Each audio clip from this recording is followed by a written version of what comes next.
Hello, welcome to Steel City Business, the Sheffield business podcast. I'm James Marriott. I'll be your host as we explore the vibrant business scene of the glorious city of Sheffield. Now, in each episode, we meet someone from across the Steel City to learn more about them and, of course, their business. I run my own business. It's called Sound Media, and it's all about helping brands to amplify their voice through audio marketing. If you want to find out more, then head to the show notes. There's more information there. And this podcast is supported by the lovely people at The Curious, creative agency in the centre of Sheffield. Now, if you'd like to get in touch with us, maybe to suggest a guest or for any reason, then there are contact details in the show notes, or head to steelcity.business. Right, that's enough of that. Let's meet our guest. Hello, I'm Joada Allen. I'm Director of Visualised It video production. Tell me a bit more about your business then. Tell me about what you guys do. We are a video production company that has developed into a marketing company as well. And we've been going for 10 years, so we celebrated our 10-year anniversary this year, which is fantastic. Congrats. Listen, I remember 10 years ago when I started it, the amount of people that told me that most businesses failed in the first year, and so you don't know when you start how it's going to go. There's been ups and downs, there's been all sorts, so I'm super proud that we've got to 10 years. I love it. It's an amazing achievement. I'm in my fourth year, and people, when I say to people, I started at the beginning of 2020, people go, oh, you've been around a long time then. Like, is 4 years a long time now? It's like you're kind of like a heritage business when you've been around for 4 years. So 10 years is incredible. Yeah. How have things changed? You mentioned that you became a marketing company within that. Was that a conscious decision, or did that just happen? It literally just happened. So we've always made corporate videos and TV adverts for companies. What's tended to happen over the last 5 years, I would say, is we work with a lot of companies that don't do very much digital stuff. So they have old school marketing as far as business cards and leaflets, and everybody's always rubbed shoulders in that industry, and they've never really had to put themselves out online. They've got websites that are older than me, and we have a lot of those clients. I think that's because we're super supportive. Right. So we don't just go in and make a video, but we work with companies for them to understand often who they are, what their brand is, what their values are, what their key messages need to be. And in doing that, we tease out all that information and we make them fantastic video. But they also then realise that actually a lot of this messaging isn't in anything else. And it would be great to have the website as concise as this. And, I know so-and-so's using LinkedIn and we've not really used it because it's not something that we use in our industry. And then before you know it, our video client has also now become a client where we look after their website, we write their blogs, and we constantly produce video content and photographic content for their social media. So it's been a organic development, but it's all pretty much the same thing. And I know a web designer wouldn't want to hear me say that, but once you sit with a company and you break down who they are and what they do and who their target audience is, then it's just about reaching that audience consistently online, and we do that in so many different ways, I suppose. It's really interesting, that, because I feel like the work that I do with people, which is purely audio, so it's just podcasts, but it's very similar. So I make a huge deal about, like, the most important thing way before picking up a microphone. It's all about the strategy. So it's the sitting down and figuring out,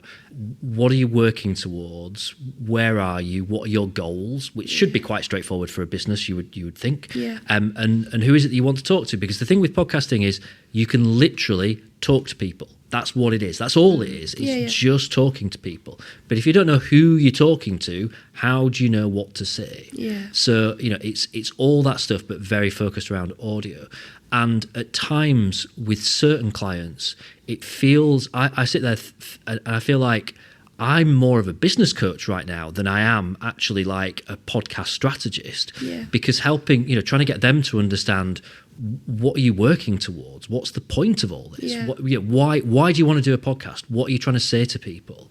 And they don't know the answers to those things. So like trying to coax that stuff out of people, I can relate quite a lot to what you're saying. And also I think once you crack that and you figure out this is who you're trying to engage, just engaging people is not really that difficult. If you've got clarity on who you're talking to and what they care about and who they are and where you find them, the rest of it's quite straightforward, isn't it? It's just get out there and do it. Just say the stuff. And it often becomes kind of therapy for business owners.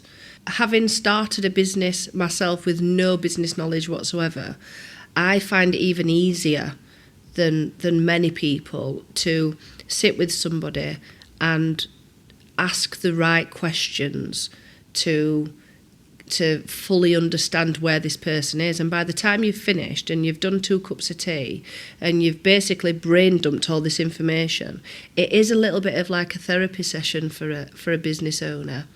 They've enjoyed giving me the content so that we can make the video, but it's also given them half an hour to think about some of those bigger questions, because often you spend that much time working in the business, you don't spend any time working on it.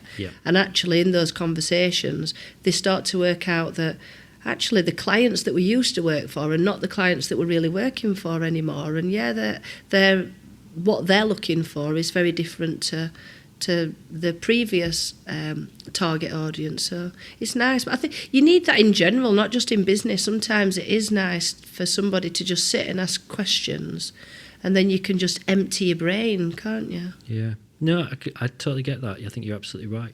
What's your background then? So you mentioned there about, you started a business with no kind of footing in that at all. Yeah. Take me back then to what led up to that point. What's your background? So I studied in media production and TV production. Again, by accident. I never set out to do it. Everything that I've done up to now, I'm 40 in a couple of weeks, and everything I've done up to now has kind of been a bit of an accident. I'm not going to lie. I'm one of those just very proactive people. So no matter what situation I find myself in, I'll look at how I can make the best of that situation. And I never, in my wildest dreams, thought I would be doing media. I never even had an interest in media. Really? No, I had an interest in science, and I loved science, and all I wanted to do were forensic science. I left school, I went to college. It's quite a difference there. I know, and I still watch all the kind of like CSI programs and all these dramas, and I think, I wish I'd just stayed in science, because I do love it. But anyway, so I accidentally ended up, I went to college. I didn't really enjoy it. I didn't enjoy the teacher wasn't great, and I ended up just going into the pub at lunchtime with everybody else and eating chip butties and having a few pints and not going back in the afternoon. Right. I just didn't enjoy the class. And so I dropped out, and I didn't want to do nothing. So I went back into the student services office and I said, is there anything else I can be doing until I can start again next year? And the only thing that had places was media, or I think there was some spots on construction, and I just weren't feeling that. So I said, right, put me down for media. So I ended up doing media production, went to uni, did media production, did really well. Started asking for work experience at different production companies, worked all over the place doing all sorts, filming a lot of outdoor broadcasting, a lot of sports, TV adverts, corporate videos. And then whilst I was doing that, I lost my dad. My dad had brought me up on his own, and he had got terminal lung cancer. Right. So I was a carer for Dad at the same time. And so financially, when Dad passed away, I was in my 3rd year of university. Right. I'd got a lot of debt because we'd really struggled, and so I needed a full-time job, and the freelancing I was doing meant that you'd have work for like 3 or 4 months, and then you'd have no work for 3 or 4 months. So it was really up and down. So I got a full-time job at Rotherham College of Arts and Technology as a student mentor, so working with students and just supporting them. And it was the best thing I ever did. I loved it. And so I juggled my freelance working with working at the college, and then slowly became a teacher. So I did my qualifications and I became a lecturer. And I was lecturing there for about 8 years in the media, animation and games department. Okay. And IT. So I loved it, loved working with young people. But the education, I don't want to say the sector, but it was so hard to be a good teacher. Like all of us as lecturers were just trying our best, but it was such a squeeze. You couldn't teach a qualification in the right amount of time. You need the students needed to be with me doing stuff for much longer than what they were able to. And so as time went on, I fell out of love with education, but I loved teaching.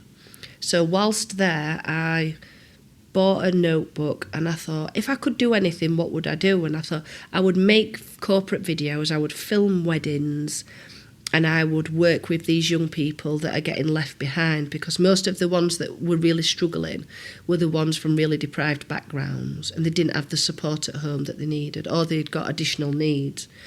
And so Visualised It was born, and it was a video production company that also offered support for young people that were not successful in education. And so I started the company, and it's still exactly the same in that we daily we create content for companies, and daily we have young people in that are not allowed at school, possibly because they've been a pain in the backside. Right. But they come to us and they do digital media, so they work on websites, they make videos, they do a lot of personal development, and we do a lot of lifestyle kind of setting and working with them to try and inspire them. And that's where it came from. So it was kind of all by accident. I love that.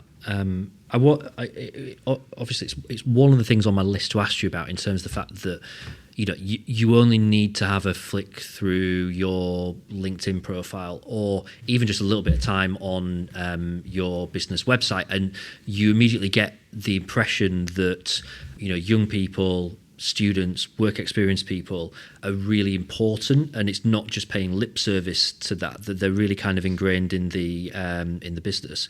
There's a section on your website about alternative digital learning Provision, yeah. And immediately I thought, I've never seen that as down as a service on a website for this kind of kind of digital marketing business of various sorts. So that kind of caught my eye. Before we move on to that, though, obviously I asked you about your background as if I've not researched it. Where does Peru fit into all this? Oh, Peru. So when Dad was ill, I was like I said, financially we weren't in a great place anyway.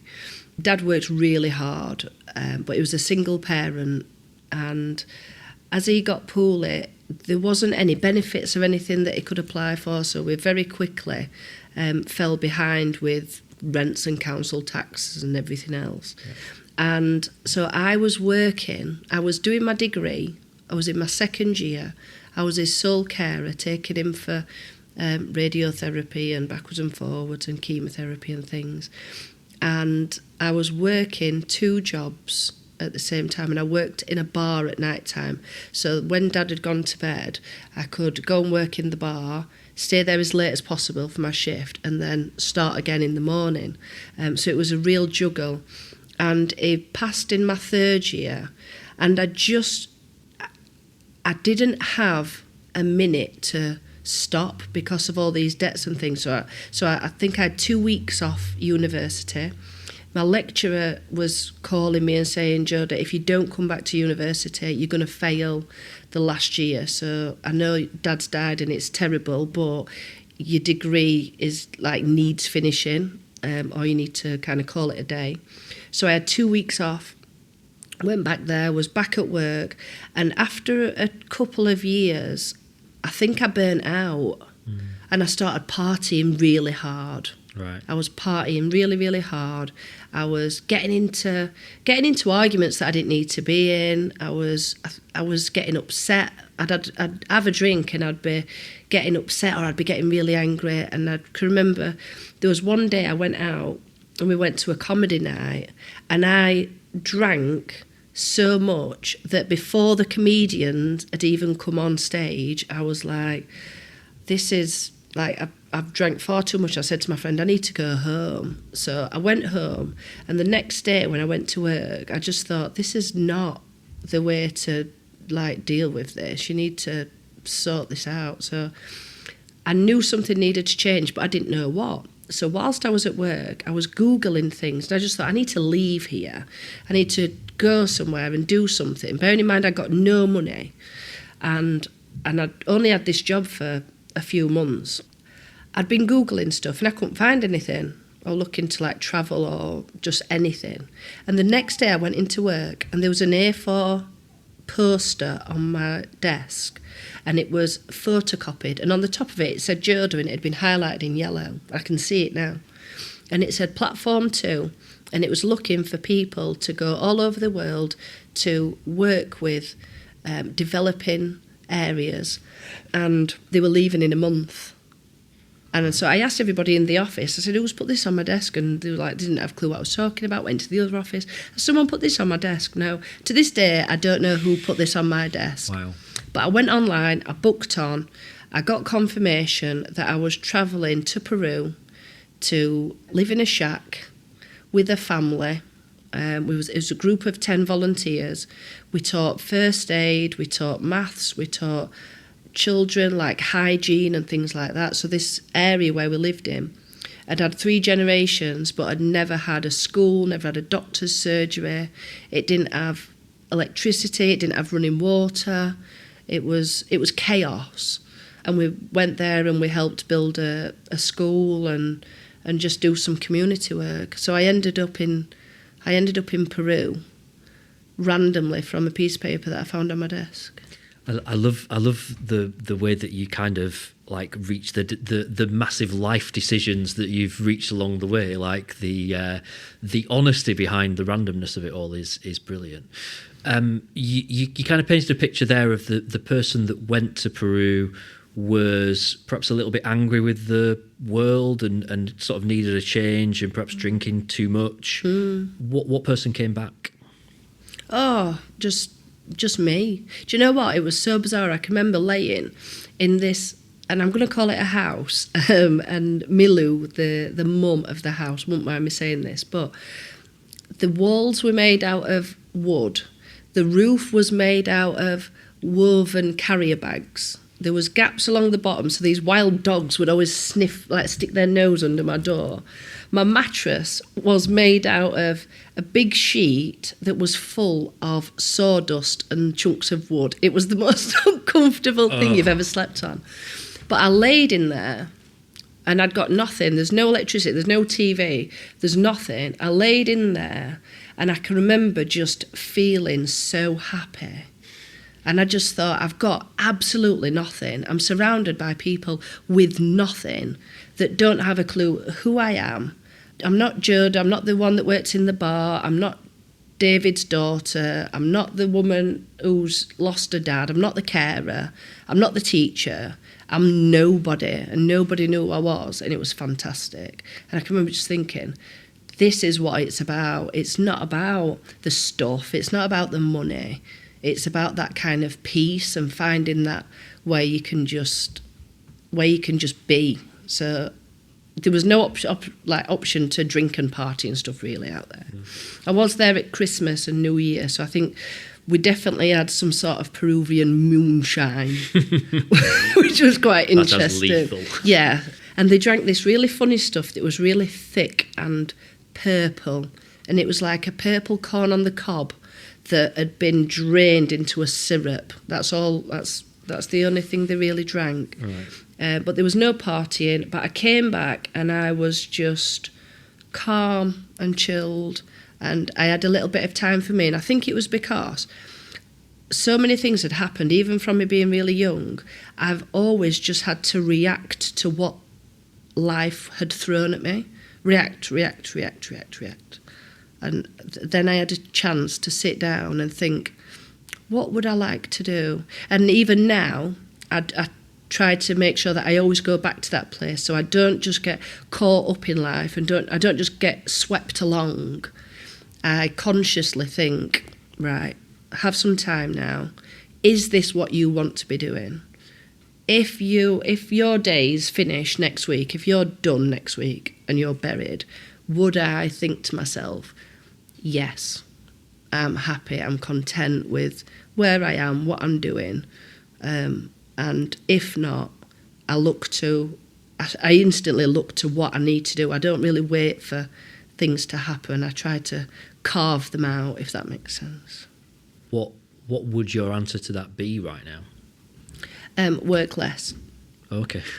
So I did really well during COVID was a really good period for me, because I'd had to furlough staff that I'd got, and I was just at home with my 1-year-old son, and I ended up just working on my own on my laptop, redoing old TV commercials that we'd already sent out, but they wanted them editing, so it said wash your hands, save the NHS, so and so, and sending those out.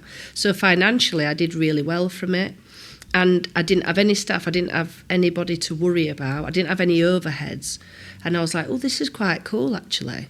I'm sat here working with no stress, and I'm earning the same amount of money as, probably a bit more than what I was doing before. So I kind of since then have made a conscious effort to look for quality of life more than building the business, because I'm not really interested in building a big business, and I never have been. But we are at a stage at the minute, because of some of the changes that we've made, where I'm having to spend a little bit more time in the company than I would like. So my goal at the moment is to fill those gaps with systems and processes that are going to make things easier, and possibly bring in one more person who would do my job, and then I will be able to step back and just oversee the business, but without being needed.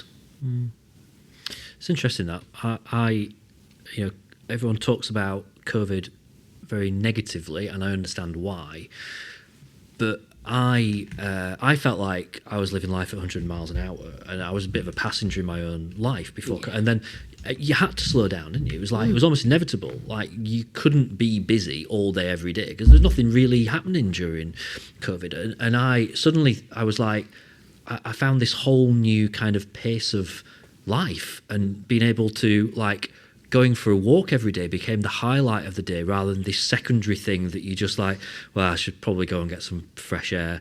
And some days I wouldn't even do that. I just work all the way through. And I took so much from that I've still tried to instill in my every day, starting with 7 o'clock every morning, go for a walk. Yeah. And if I can't do it at 7 o'clock for whatever reason, I will schedule it into my calendar for later in the day, go for a walk every day. Yeah. And I wouldn't have been doing that if not for COVID. And just other things, like just being grateful for spending a bit of time with my mum. Yeah. Which I might have taken a little bit for granted before, and other things. So I find that fascinating. I could talk about that for the next half hour, but I want to move on and actually move back to, we touched on this earlier on about why it's so important for you in terms of getting young people into the business, work experience, giving people who perhaps are struggling to get a chance somewhere else that opportunity.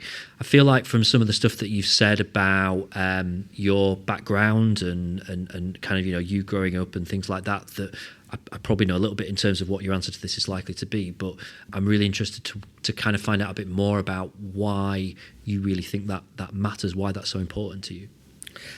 I think because where I've grown up, I'm from Rotherham, and where I've grown up and the people that I've grown up with, I never realised how lucky I was. Although we didn't have the finances and we didn't have a flash house or anything, I remember when I was younger, I thought that my dad was really mardy. Right. Because when we were out as kids, somebody would say, "Jodie, your dad's shouting you," and it would have got to 6 o'clock or whatever, we'd be playing out on his bikes, and I wouldn't want to go in, and it was like, "Jodie, your dad's shouting you," and then I'd go in, he'd go, "Come on in, need something to eat, bath, bed, you've got school in the morning." And I thought it was so mardy, because all my friends at that time We could go in and out of their houses, there was no one there. They didn't have a time to go in. And when you're small, you think that freedom's fantastic. I thought their parents were really cool. I have learned as I got older that their parents didn't give a monkeys as to where they were, what they were doing, because they were street drinkers, they were addicted to all sorts of things, and my Māori dad wasn't Māori at all. I was very lucky to have somebody who wanted to know where I was, wanted to make sure that I had some tea and that I was ready for school and had a bath and all the rest of it. And so as I've grown up, I know that my normal is not everybody else's normal. And I don't think people are aware of that. I spend a lot of time now with chief executives, with MPs, with councillors, with people in the council, people that are in these really influential positions. And I still don't think that they understand the reality of people's lives. I think it's very easy to all sit around in a boardroom where we've all turned up in as Range Rovers and have a perspective on something that you actually know nothing about. And so there's only so much that I can do in those situations. So I always try to make sure that I'm the one in the room saying, yes, we're doing that stuff with schools, that's fantastic, but what are we doing for young people that are not in school? What are we doing for their parents that are not getting their kids in school because they're at home with massive mental health issues, addiction issues, finance issues, housing issues? What are we doing for those people? So I always try to come with that perspective because people are left behind. But then if you're going to do that, you also have to walk the walk. So I can't sit in meetings and ask leaders of the council to do this, this and this if I'm not doing my bit. And I know that just in my time with Visualised It, I have stopped young people from going to prison. I've stopped young people from running away from home. I've helped them move from doing absolutely nothing and just knocking about on the streets to doing a qualification, coming into a college. I've got students that were thrown out of school. Well, I've had students that were no longer allowed in school that have now got law degrees because they had the full potential. They had the nous. They knew what to do. If you've got a lad who's drug dealing, you've probably got an entrepreneur. But you need to look past the drugs. You need to look at what's going on at home. Why is he doing that? One, he's doing it to get his smoke because he doesn't want to pay for it. But also is doing it for the money. And I remember having conversations with young people and saying, you're fantastic at making money. You're very good as a drug dealer. So all we need to do now is we need to change what you're selling for something that's legal. So you've still got to find a need. You've got to find your product, find it cheaper than what you're going to sell it for, and make sure that you're always reliable. And that's what you're doing anyway. So now we just need to change what you're selling. I've had young people that, like I said, I've had to write to the courts to say there is no point putting this young man behind bars in any way because he is very, very intelligent.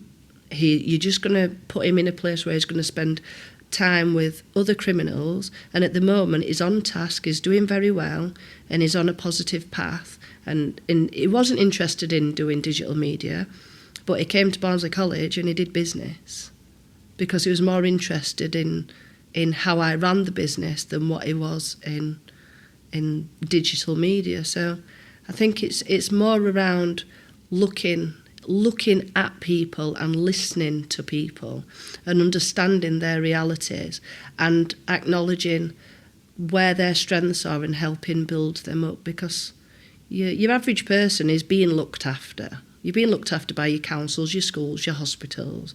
They're not the people that need the helping hand. Wow. What an amazing way of looking at things. I've never heard anyone say that before in terms of, a kid who's drug dealing is a potential entrepreneur. It's just a brilliant way of looking at things.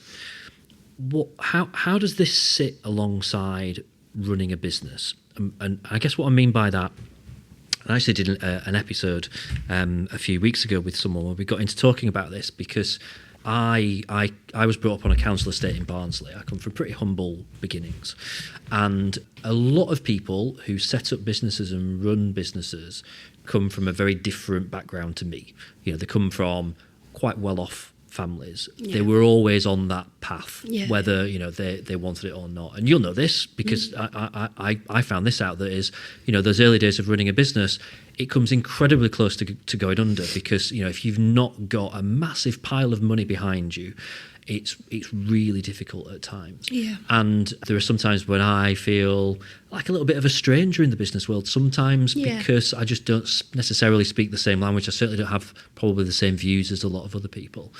How do you find that then? How do you find the business world? And you mentioned about the chief executives that you're working with, who I would imagine come from quite different backgrounds and have different outlooks than you do. I don't think I've ever really fitted in anyway.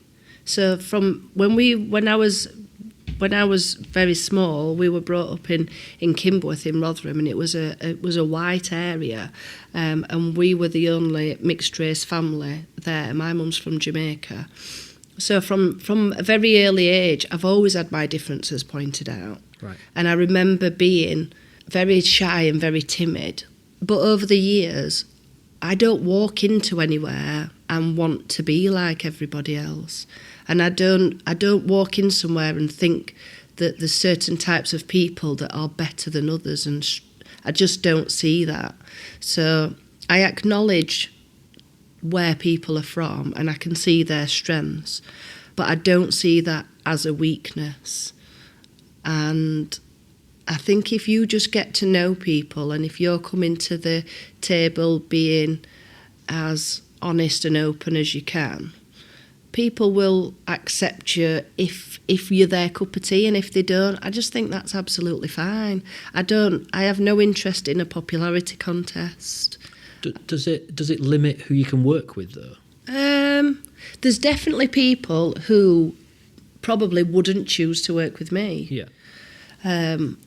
But not everybody is a client for me either, I suppose. I think I'm one of those people where you can take me or leave me. I know my strengths. I know that what I do is good. I didn't know it straight away. That is something that you do build in business. I thought for the first few years I was just blagging my way through it, which they say is imposter syndrome, I think it's called. I think everybody has a bit of that. Yeah. But it's not that I look down on them. I can see through the nonsense. That's what it is. I do see through the nonsense. I see through the buzzwords. I'm very articulate. I know what I'm talking about. Just because somebody stands with a suit on and they're a CEO and they use lots of great words, I can still see through the nonsense. And what bothers me sometimes, and I have this issue with government, I'm not a fan of government. I would love to be. People have said to me all the time, you should be an MP. I would love to be an MP. But I would not put my name to anything that goes on in our government because it's so flawed. The whole thing just needs ripping apart and starting afresh. And that is because there's so much nonsense with people, and people behave in a different way when they're in a group.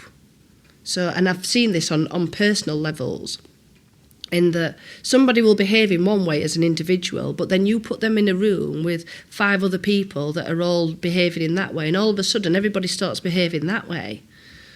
And I find that odd, because I don't feel the need to change who I am or conform to what other people are doing. It's interesting, that, isn't it? This idea of just being really comfortable with who you are, but also yet not feeling like you've got to pretend to fit in, being almost quite aggressive about being yourself. And it's a weird line. Some confidence, I guess, comes into it, but it must cross into something else as well. I'm the same in terms of I wear hoodies and caps and jeans and trainers, and that's me. And I used to wear a shirt and tie for work before, and I was living someone else's life. I wasn't me. So now if I go to a networking event, I wear hoodies, jeans, and everyone else is wearing a shirt and tie, and I really think, made a mistake here. This is not the right thing for me. But I also know if there's a business that I'm going to meet with and I walk in and the office is full of people wearing shirts and ties and it's deathly silent and everyone's sat at their computers and they've got the dividers up between each desk, I'll know straight away there is no way in the world that I'm going to be able to work with these people, and they're probably going to take one look at me and think, what the hell is he? How's he ended up getting in here? Get him out. And that's fine, because it wasn't meant to be in the first instance. But doesn't it just show you, during COVID, they're all sat in the hoodies. We were talking to people in their front rooms, and you know what? They were just as intelligent. They had all the same skills. Yeah. Their ability didn't change. It's just that old school thinking that, like, I don't always want to wear heels. If I want to wear a pair of heels and a nice dress, I will wear one. But it doesn't take away from what my ability is. And I would like to think that we were moving past that. It's changing, isn't it? Yeah, I would say so. And I would also say that when you're in those environments, sometimes just addressing it, sometimes just saying it, can make you feel better. I've been at women's networking events, and I've walked in and they've said, "Oh, you're in jeans." Yes, I am in jeans. And the fact that I've had to walk in here and you've just had that conversation with me is worrying. It's not worrying for me in jeans, it's worrying for you. Yeah. It's worrying that that's even popped into your mind. So, yeah, it is. But it does come with confidence. And it's not about looking down on anybody. If I walk into a room and they're wearing suits, I hope that they're comfortable and they feel like that they still can be their best self. It doesn't make that much difference to me, if I'm honest. I take people as they come, and I don't think for a second that because somebody's in tracky bottoms and a hoodie that they're any less intelligent than somebody who's got a suit on. I sat down 40 minutes ago thinking that we were probably going to talk about video production. And yeah, I think there was a moment a couple of minutes ago where we were on the verge of plotting a revolution. Yeah. So this conversation has not gone at all where I thought it would do, but it's been absolutely fascinating. I always finish these episodes, and this feels like a slightly strange thing to do in these circumstances, because I feel that so much of what we talked about is touching on this anyway. But I always like to finish these episodes by asking people what they're passionate about, if there's something that they really care about, something that they really believe in or are just really passionate about, that they've never really had the chance to talk about kind of in a sort of a public forum before. And I know, I think the majority of this conversation's kind of been touching on that stuff anyway with you, but is there anything that you've never really had chance to highlight before? Something that a lot of people won't know is that I've battled with fertility issues for years. So it took 7 years before I could have Harrison, because I didn't know it at the time, but I have polycystic ovaries, which means I don't naturally ovulate. Right. And what I have noticed and what I've learned is that there is a community out there of people, men and women, that don't ever have those conversations, but you just fall into accidental conversations with people around fertility, whether it's people that are still trying to have children, people that have not been able to have children or have worked through all the different options and have had IVF and all those things. And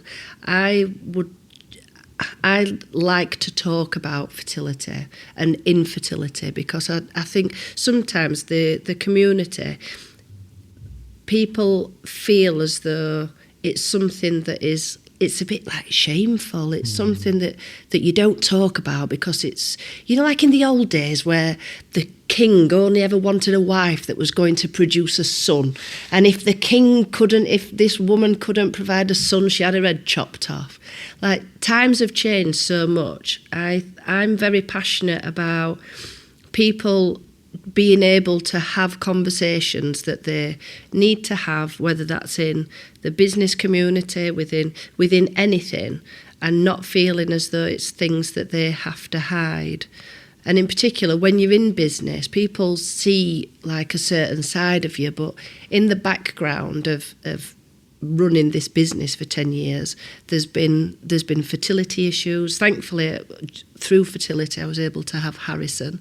But that's something else that it's not always as easy as it looks, and that can have a massive impact on people's lives as well. So I would always urge people to be conscious of people's quiet battles. I know we talk a lot about mental health and things. I would just always say that people have a lot going on, and to always just be conscious in the conversations that you have and the questions that you ask, because we're all running around like working hard, aren't we, and trying to be fantastic people, and just always try to make space for people so that they can have an open conversation with you, because otherwise it can be quite lonely. Very well said. Well, thank you. This has been a remarkable conversation. I've loved every minute of it. I could carry on chatting for the rest of the afternoon, but sadly we've got other things that we've got to do. But thank you ever so much for joining us. It's been a real pleasure to chat today. My pleasure. Thank you, James. Thanks very much for listening to this episode of Steel City Business. It's been really lovely to have you with us. Now, you know how this works. If you've enjoyed it and you want in on future episodes, then just follow us on your podcast app or on YouTube. The show is very active on LinkedIn. Just search for Steel City Business and come and connect with me as well while you're at it. Big thank you to The Curious for helping make this podcast happen. There's loads more about the show at steelcity.business, and you can get in touch by emailing james@steelcity.business. And hey, if you're in business in Sheffield, then, well, why not put yourself forward as a guest for a future episode? And of course, we're always open for a good chat about how audio marketing could work for your brand. Until next time, thanks for listening.